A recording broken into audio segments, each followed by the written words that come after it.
All right. Hello, everybody, and welcome to our professor panel. Here today we have Professor Mario Badr, Karen Reid, Professor Michelle Craig, and David Liu. Back again, doing double duty today. So how's everyone doing today? Good. Doing great. Good, Sun's good. shining. It's beautiful. Sun's shining. Thank you for joining us on a Saturday. Yep. You're not being paid to work here. All right, so question number 1. So we have 6 prepared questions already, and it's separated into academic logistics, academic success, and then social. So for the first question, if I'm not sure which area of computer science I would focus on in the future, how should I plan my first and second year courses? To different areas, for example, machine learning or theories, for example. Who would like to first? Well, I can start with that question, since that's sort of an association question. You don't have a lot of choices for your first and second year courses. So if you're in the Comp 1 stream, the only second year course you have the option, CS course you really have the option of taking in first year is if you want to take 240 in the second semester, and then you wouldn't need to take 236 when you're in second year. But otherwise, you're going to take 236, 258, 207, 209, and 263 all in second year. And I know some students are really keen to take more than that. If you wanted to take one third-year course, a pretty common one is 343. But in general, I wouldn't encourage you to try to be pushing ahead. Instead, I would try to get a really good foundation in those courses and then take a bunch of other, take your electives, your stats, and your math, and other things that you're interested in second year. And then in those courses, think about, like, what do I really like? What grabs me about computer science? And that will help you make decisions about whether you're more interested in machine learning or theoretical computer science or in software engineering or whatever grabs you from second year, because there'll be lots of opportunity to figure out where you belong. And even then, tons of people change what they do many times in their careers, and so you might change. Most university students change what they're interested in somewhere between first year and fourth year at some point anyway. So don't be worried about, like, oh, I have to figure out exactly what path what I'm going to be. You won't figure out what you're going to be until you start becoming that person. There's lots of time for that. That's what university is great for. Maybe somebody else wants to add more. Yeah, does anyone else want to add? No, I think Professor Craig covered it. So I think this next question, either Mario or David, if you would like to answer this. What are the challenges that students with no prior experience with coding may face? And in the opposite end, what are the challenges for those with prior experience when taking these first year courses or even beyond? Yeah, I think maybe I can start by touching on the second part of that. So those that come in with prior experience, at least from what I saw while I was teaching 108 or 148 last year, is if that prior experience was not, for example, Python language, sometimes they struggle with the syntax. But usually the main thing is you're taught a certain way outside of U of T, and then you're taught a different way inside of U of T. And we have certain guidelines and things that we like students to follow. So for example, we'll make sure that you can't use break statements in your code, but students really love to use break statements if they've started learning online or in high school or something along those lines. And the reasons we do those things is to have students think about how to solve a problem in a different way with a different way of doing control flow. And so sometimes, because students have prior programming experience, they have an answer in their head that they want to use, but they can't use it because there are too many nested blocks in their code or something along those lines. And I'll let David maybe cover if they have no prior programming experience part. Sure. Yeah, so I mean, I should say that like CSC 110 specifically is designed without any expectation of prior programming experience. So the way that we've designed our lectures, our tutorials, all of our materials, we kind of start foundationally and then build up, from scratch. And that's not to say that like obviously we will have students with prior programming experience as well, but we deliberately designed the courses, and our department wanted us to design the courses in this way to be welcoming to students without any prior programming experience at all. So you should definitely feel that you will be able to succeed even without any prior programming experience. The main, I guess, like challenge that you would face when learning is that programming, like writing code, is a skill, or really like a set of skills, both like reading documentation and understanding what's going on, writing code, testing code. It's a set of skills, and as with any skills, just like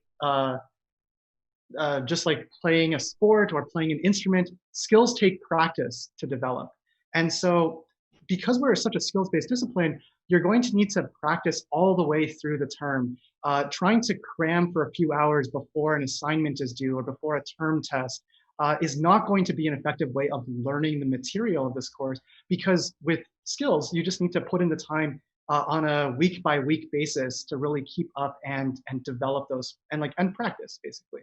And I should say that that's actually going to be true for students with prior programming experience as well.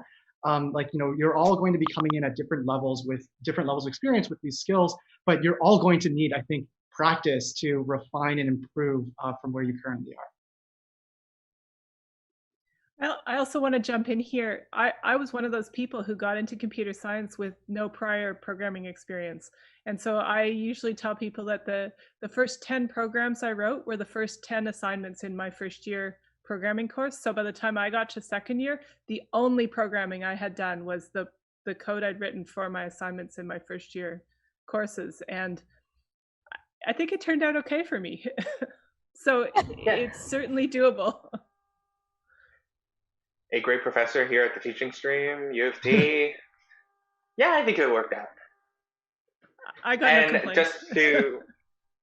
just to quell some of the fears in the chat, no, Professor Craig is not driving. Have a driver. They were thinking it's an AI or you're driving and on Zoom at the same time. It's not one of those self-driving cars either. No, it's not one of U of T's possible self-driving car prototypes. Right. All right, so next question, we'll keep with the same theme. So how should students prepare for assignments between asking for help and figuring out by themselves? What's the right balance between those two different methodologies, or how would you how to approach an assignment? I will just say one thing quickly, and then I'll open up the floor to the others. But read the assignment handout as soon as it comes out. Just read the whole thing as soon as it comes out. Know what's expected of you. If you have no idea what this assignment entails, how do you know how long it will take you personally? I'll jump in and say, read that assignment handout over and over and over, because the first time through it, you catch certain things and you get the sense overall of what you're doing, and you don't get all the details. And then when you read it through again, it becomes a little clearer. And then in the end, at least for your first and second year courses, where taught by the teaching stream faculty largely, every single word in that assignment has been scrutinized and thought about. And so if it has a sentence in there, and it's usually in there for a really good reason, and so you do have to really read it closely. It's different than reading a novel or something where you can kind of get the gist of it.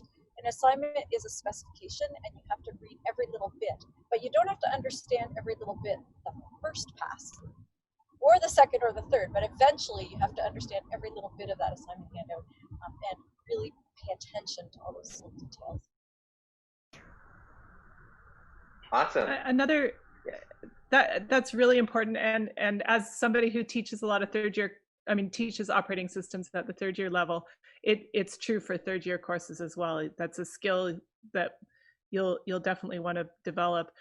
The other thing to do is, and this is maybe not so much for first year where the assignment handouts help you break down the problem into smaller pieces, but as you go along, you really want to think about how do you break down the assignment into smaller, more manageable pieces. Because if you can figure out how to solve one piece of it and solve it well and be confident that that works, then you can move on to the next piece and put the first part out of your mind. And it's a more efficient way of working than trying to just kind of go straight through and start coding on line 1 and code all the way to the bottom, because that doesn't work very well. So really think about how to break things down. There's two. I'll answer the. Oh, go ahead, David. No, go ahead. Oh, I was going to say, I'll answer the question about when do you ask for help and when do you figure things out by yourself. And this is going to depend a lot on where you're at in your degrees. So early on, I think you want to look at those assignment handouts really carefully, because a lot of the answers to your questions are going to be there. And often students will have very similar questions. So if you go look at Piazza or the discussion boards or go to office hours, you'll find out that a lot of other people have had a similar kind of question, and you can find the answers there. But there comes a point where you kind of hit a wall. Like it's just hard to make any real progress.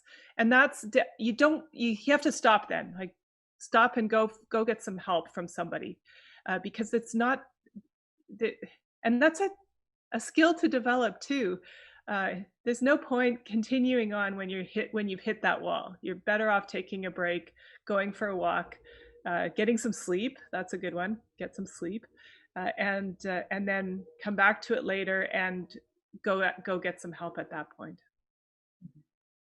One of the things I found about when I'm going to go get help with something, maybe I'm not doing an assignment, but I'm stuck on some technical problem and I can't figure it out, is I try to prepare for when I'm going to go get help and write out, this is what I'm confused about, this is what I tried to do, this is like why this trial didn't work, like why this can't be the answer, like I think the answer could be this or this, and this one doesn't work for this reason, and this one doesn't work for this reason, and this one doesn't work for this reason. And you sometimes, in the process of writing it out on a piece of paper so that I can ask the question well or email it to somebody or whatever, then I figure it out, because suddenly I go, oh right, I didn't try this thing, or that didn't make sense. So getting out like your keyboard and typing in your question that you're going to ask, why it's confusing, is often a good strategy for sort of stepping back and feeling like you're being productive towards the problem. And sometimes it actually solves your problem. It doesn't always, but then you go in really well prepared to your office hour to say, okay,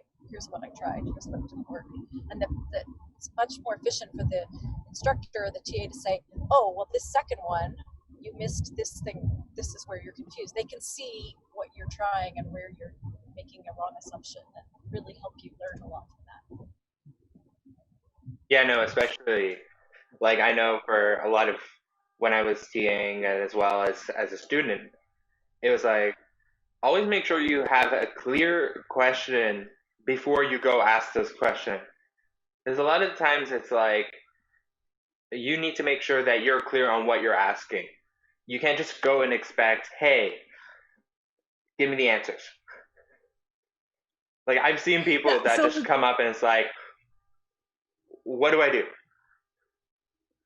So that's really true. It's nice. I mean, but sometimes you just don't know. Like sometimes you get to a point where I don't even know what question to ask. I just know I'm not making progress. I've spent a long time on this and I can't figure it out.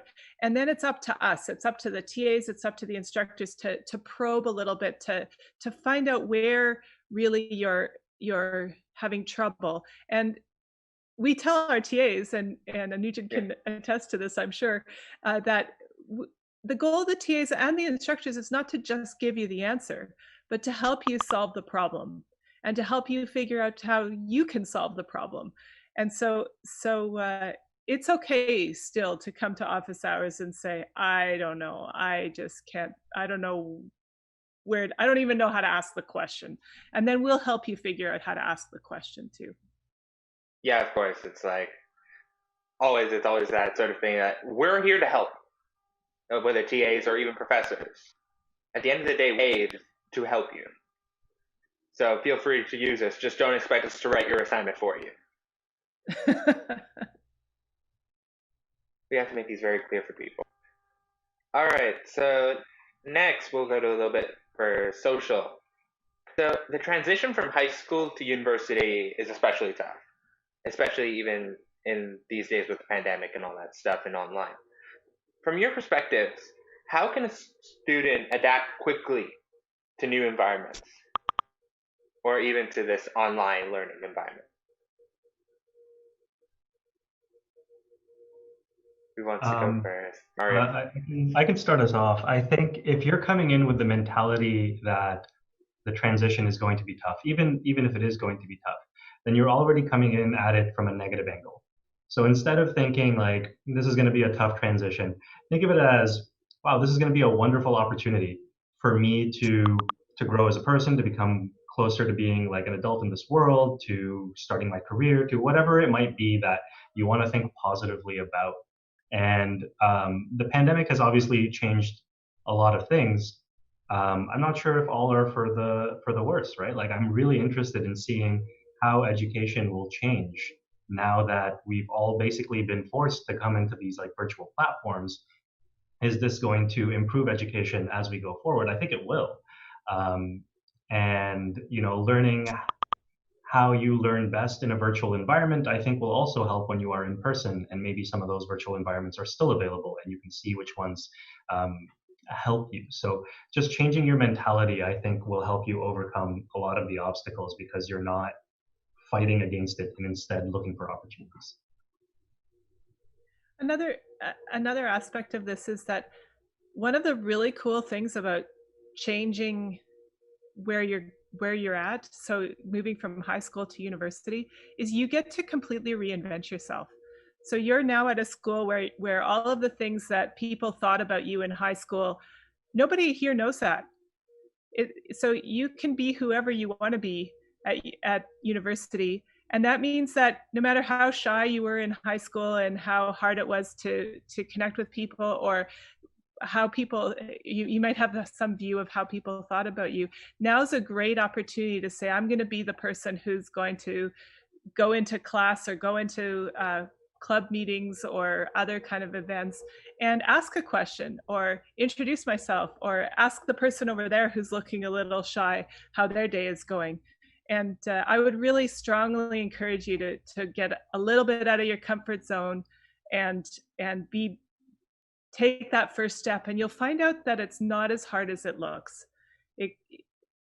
And maybe in some ways the screens help us a little bit, because I don't know, I mean, students always tell me that I look intimidating or scary, and I don't feel inside. I don't feel scary or intimidating at all.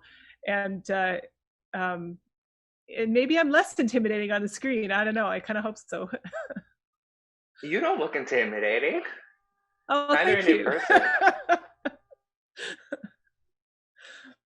I don't know. There's something about being a professor that makes students nervous. Yeah, I bet there's probably some preconceived notations. So professors are just not approachable. But seriously, I do want to say to everyone, like, I've went through 4 years at U of T, and all of the CS profs are amazing and approachable, for sure, especially the first year ones. I can get that from Mario. I haven't had Mario personally. I wanted to add something about making the transition. I think one of the most important things about making the transition is making some new friends. And I've seen sometimes that students who continue to live at home in university don't engage as much. This is just some of them. With the new friends, because they hang on to their high school friends because they're still there in that environment. And so even though I know lots of you are on campus, or some of you, and some of you are still at home, and I'm not saying you shouldn't hang out with your high school friends anymore, but don't not make new friends at university because you still got that community from home. Make sure you make an effort to make some friends and build some relationships with the students who are in this program too, because that really makes a difference to have good friendships and do social things. And if you have to make a choice because something's on the same night, pick the university one, at least a little bit, even if it means you're not quite as connected with your high school students. Because if it had been a regular year and you moved to a new city or come to a new place, you'd be hanging out with new people. And don't miss that opportunity to build those new relationships, because your high school friends are great, and some of them will last through your life. Your university friends will probably last you your whole life. They'll be the ones you still get in touch with. At least that's been my experience, and I think it's more universal. And you want to build into this community that you're going to spend the next 4 years with. Awesome. Also, Professor Craig, if you could just increase your mic a little bit. Oh, I think there's much like they're a bit hard of hearing. Come on, guys, you can increase the volume. All right, so we can go to, let's see, do I have another pre-written question? We're actually doing really good for time today. So, how to balance study and life? You're in and out of school activity. Who'd like to start? I can kick us off here. I guess I would say, from both my own experience and watching students go through this as well, it's definitely important to balance schoolwork and life. Like, you don't want to focus entirely on your courses and neglect your friends, neglect your health, neglect taking time off. Like, they're both very, very important, and you should hear this message and remind yourself of this message a lot, because especially once school starts to get busy, you'll have these impending deadlines that might kind of take over your field of vision. So I've personally used a couple of strategies. So one is actually booking time to take time off studying. So often when I was an undergrad, I had time in my calendar that was work on this assignment or study for this course. And I think during starting in third year, I started doing play a sport, play squash or play tennis or something, or play video games or watch a movie or something. And I actually put that in my calendar, so it occupied a visual space in my planning, so that it wouldn't be a lowest priority of if I have time I'll do X, but actually I tried to elevate that in priority. And then the other thing that I'll say before handing the floor off is that when you are studying though, or when you are working, actually work. So it's really, really easy, especially now, I guess, if we are all on screens, to be multitasking, to have your assignment up or a video up on one screen, and then have your phone always on beside you, or another screen always on, or even using a split screen and having two things going on. If you do that, you'll find that the time that you spend studying will not be as effective, and so you'll have to actually spend more time studying or working than if you were to actually focus during those times that you actually dedicate to studying. So I'll talk about this more in class as well, as I'm sure we'll all do, but removing kind of distractions, so that when you actually carve off time for coming to class or working on an assignment, that is the thing that you're doing, to kind of create more of a barrier or separation in between when you're working and when you're enjoying yourself, so that you have room for both. Yep. I think that's really a good point, and I think it's especially true if you're living with your family, or if you're living with roommates, where the extra distractions, or the time you want to spend with those other people in the same house. And certainly if you're living with family, there's going to be some extra time that you might not, you want to spend it, or hopefully you want to spend it with your family, at least I do. You just want to be conscious of all of the time that you have, and use your work time effectively. My strategy for making sure I get in some non-work time is also kind of scheduling related. I just sign up for things. So I like curling, and so I just know every week I'm going to have a game, and I never miss them, because that's just built into my schedule. And I try to do that with other other things too. And I find if it's a regular habit, it's a lot easier to continue with it, even when things get busy. And now we've learned that David is squash, Karen is curling, and Mario is gourmet mac and cheese. Yes, I said I was going to mention it. Yeah, oh, actually, cooking, I think, for me is very therapeutic, and it really helps me. It's similar to, I guess, programming, right? Like I'm following instructions, and I'm producing something that has an output that will end up as an input to my stomach. But I think the main thing is, so David and Karen touched on scheduling, and scheduling doesn't work or didn't work well for me in my first year because I just didn't know how to do it yet. And I think you'll get better at it as you go. And one way to get better at it is reflection. So at the end of each day, just reflect, where did you spend your time?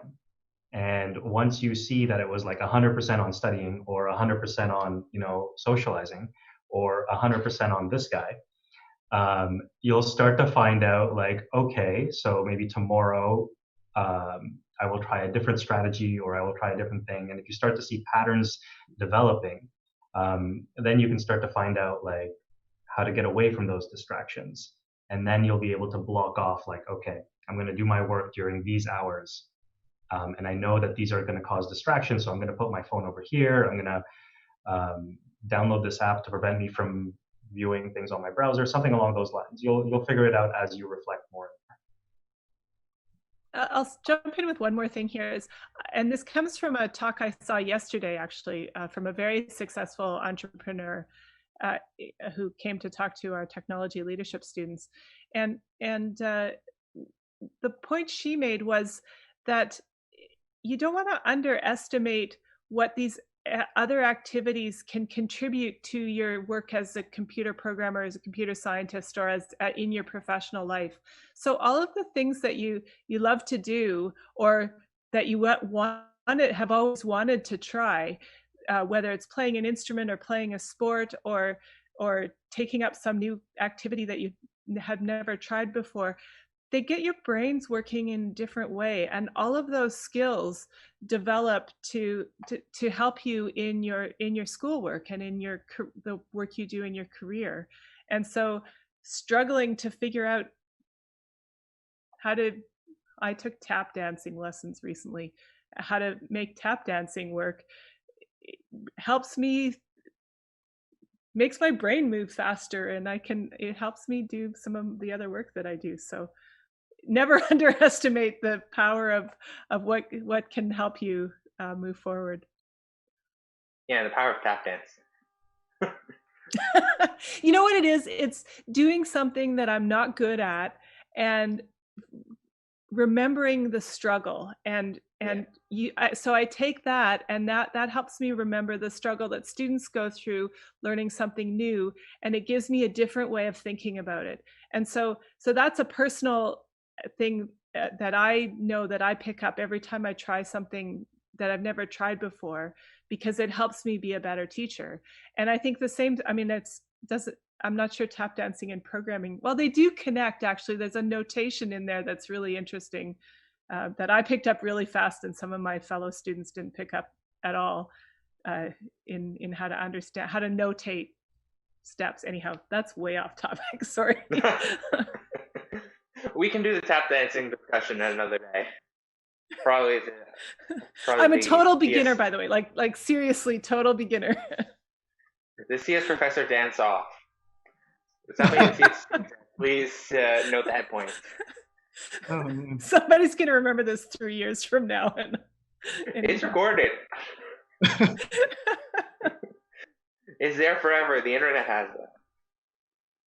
All right. So now off to active student questions that asked in the Discord. So yes, talking about posts for out-of-stream students.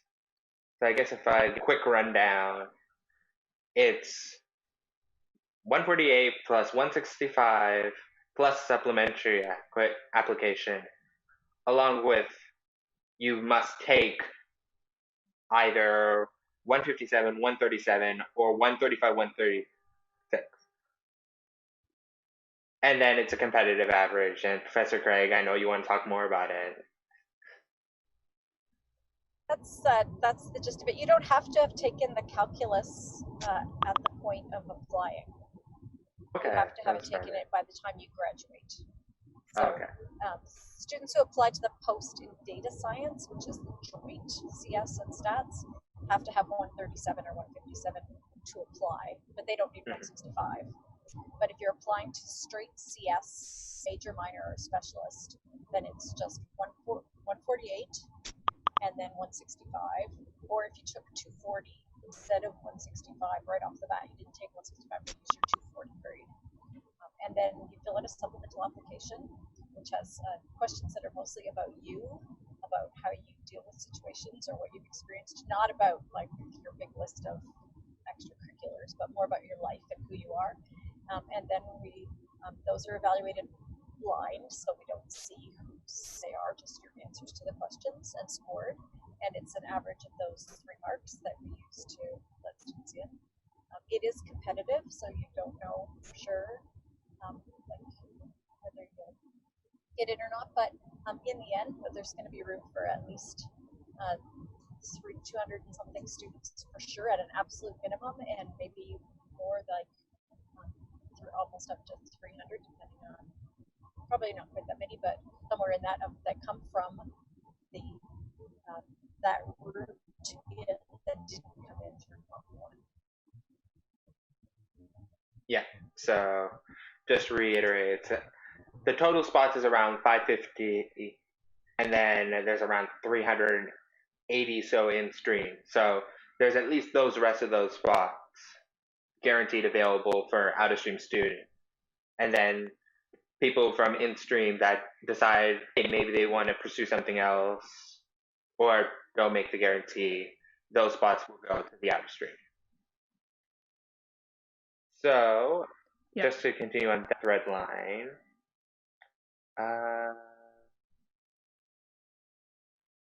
the ratio of non-CS students that are in the given cohort. So basically the amount, at the end of it all, how many % of students are normally out of stream versus in stream? So first of all, I actually don't really love that term in stream, out of stream. It feels like somebody's the in crowd and somebody's out or whatever. But in the end, in second year and going on, we hope that about half the students came from Comp 1 and about half of the students discovered computer science after they got here. So really the goal is that the students who are coming outside of Comp 1 weren't thinking about computer science before they got here and took first year courses, and then when they took it, they were saying, oh, I might do computer science or I might do something else. I'm actually possibly interested in something else.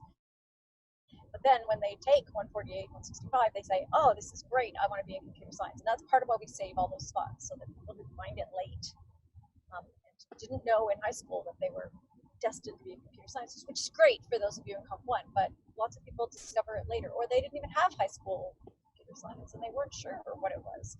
And so they're taking it. And I didn't have much computer science in my high school, and I did not intend to be in computer science at all when I went to university. And then I took my first course, and I thought, oh, it's really cool. And then in the end, I didn't go into it, but then I came back to grad school because I kept coming back because I kept discovering that it was really cool. And we want spots in the program for that. And so our expectation is roughly half and half. Awesome. So if I just go from the top, we've covered that.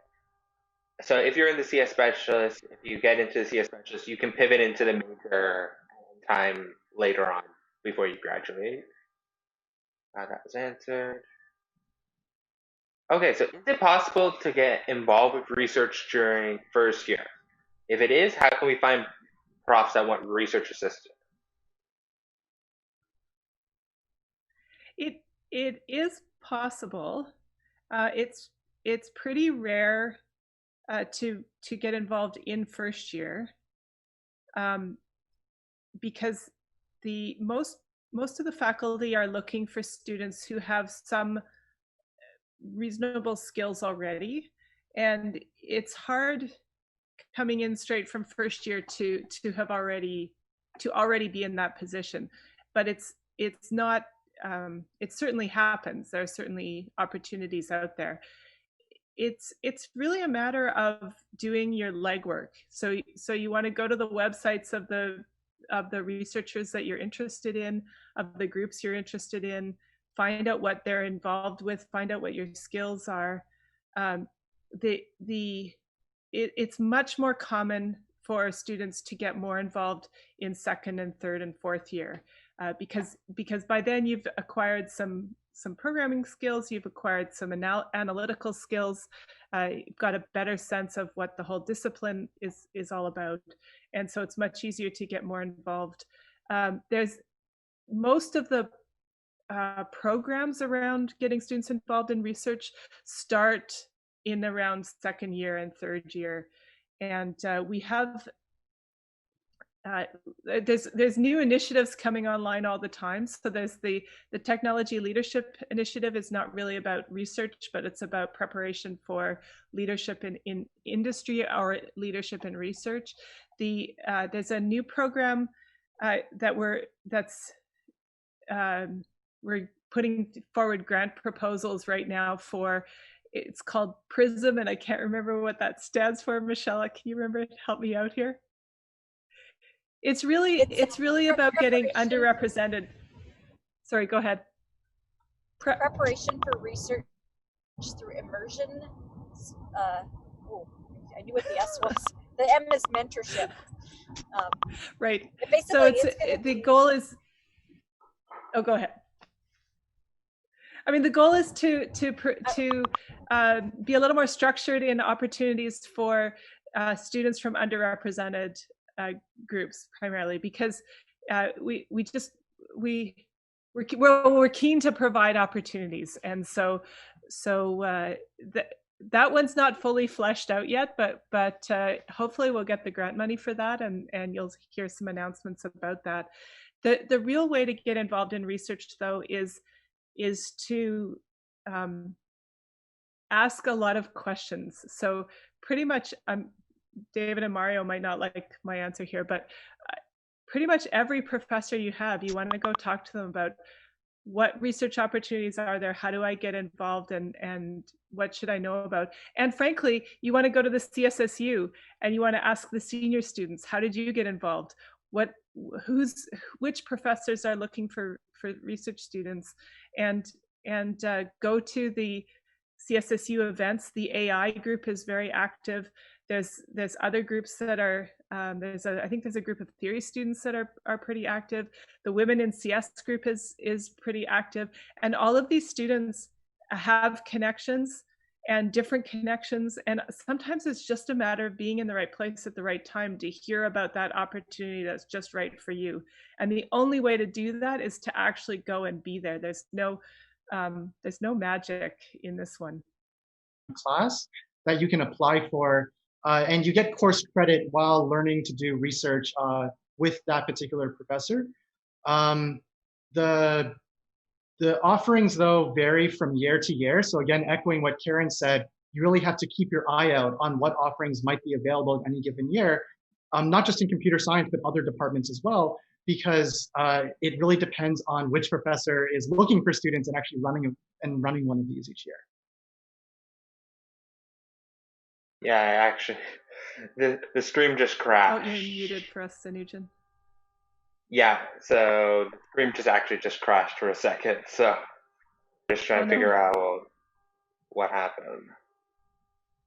Give me a second. I think we might be back.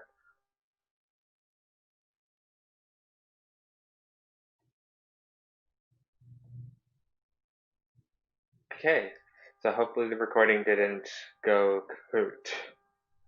Now I should know that even you needed a lot of gigs of RAM to handle a live stream and 3 levels of chat application. Yeah, it's a lot. Well, because I have Discord, which is for all the participants. I have Slack for the executives. and then I have this Zoom call, and then I have Firefox open to check on the stream stats, and then I have OBS to actually stream it all. Oh no. Yeah. So we should be good now. All right, next question. Let's hope my computer still stands. What are your opinions on work study, on-campus jobs versus internships for CS? What are the advantages to each? I know, Professor Liu, you take a bunch of work study students, so I think you can start on that. Sure, yeah. So I think a distinction that's important is that for work study, it's usually pretty part-time work. So I think just like the kinds of jobs that you would get in either category of what you described is pretty different. Like with work study positions, they range from all over the place across the entire campus. So Mario and I have hired work study students to assist with some of the content development for CSE 110, 111. I know other students have worked in work study positions in administrative or technical roles, including some programming roles, but always on like a part-time basis in addition to their studies. So the work study program is really designed to kind of like give you a work opportunity to like supplement your studies and also supplement your income, but it's not like it's not like a full-time thing that you would be doing during a summer or during a semester like you might for a full-time internship.